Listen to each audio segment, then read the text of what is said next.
Good evening, everybody. This is your favorite aspiring classicist here, a wandering author, reminding you that we are all the authors of our own lives. As always, my message remains the same. Spend less, live more, earn your freedom with frugality. And today we're on chapter 14 of book 7.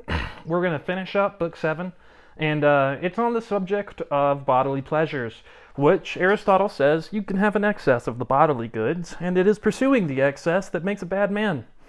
So, let's get a little more in depth. On the subject of the bodily pleasures, we must examine the view of those who say that though it is true that some pleasures, which they call the noble pleasures, are highly desirable, yet bodily pleasures, and those which are the objects of the profligate, are not desirable. If so, why are the pains opposed to them evil, since the opposite of evil is good?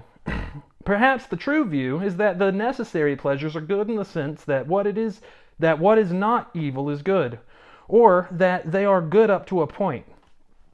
And then he says, the quote I have on the board there, now you can have an excess of the bodily goods, and it is pursuing this excess that makes a bad man. Not pursuing the necessary pleasures, for everybody enjoys savory food, wine, and sexual pleasure in some degree, though not everybody to the right degree. With pain it is the other way about. One avoids not merely excessive pain, but all pain. For the opposite of excessive pleasure is not pain at all. I guess Aristotle never met a masochist. Except to the man who pursues excessive pleasure.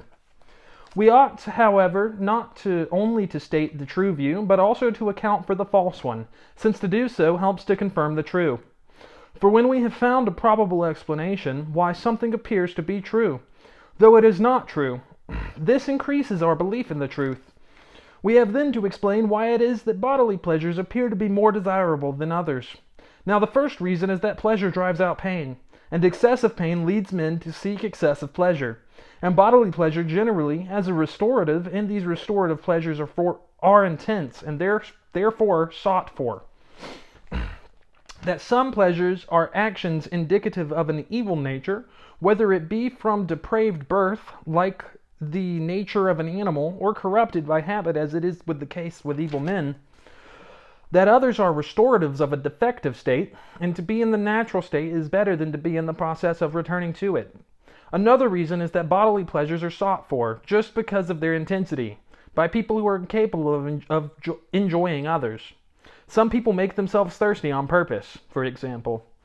Now that there is an objection to this if the pleasures are innocuous, but it is bad if they are productive of harmful results.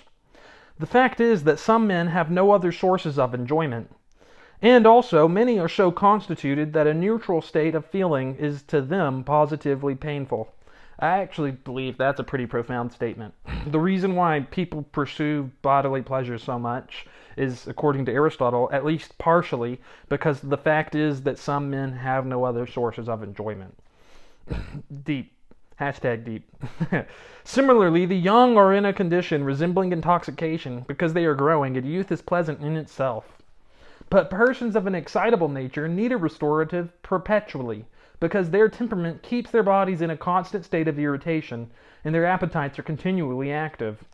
And any pleasure, if strong, drives out pain. This is why excitable men become profligate and vicious. Pleasures unaccompanied by pain do not admit of excess. Nothing, however, can continue to give us pleasure always, because our nature is not simple, but contains a second element. We have now discussed the nature of self-restraint and unrestraint, and of pleasure and pain, and have shown in either case in what sense one of the two is good and the other evil. It remains for us to speak of friendship, which is easily my favorite part of the whole Nicomachean Ethics series. And we're going to start on it tonight. We're going to go ahead and get the first book, or the first chapter of book 8 out for you guys tonight. Don't forget to like, share, and subscribe. What are y'all doing what are y'all doing to help empower, uplift, and inspire your local community today? Because this world isn't changing unless we all do our part, and you can count on me to do mine daily. I almost forgot the opening line to that. Anyways, as always, thanks for the support. I love y'all.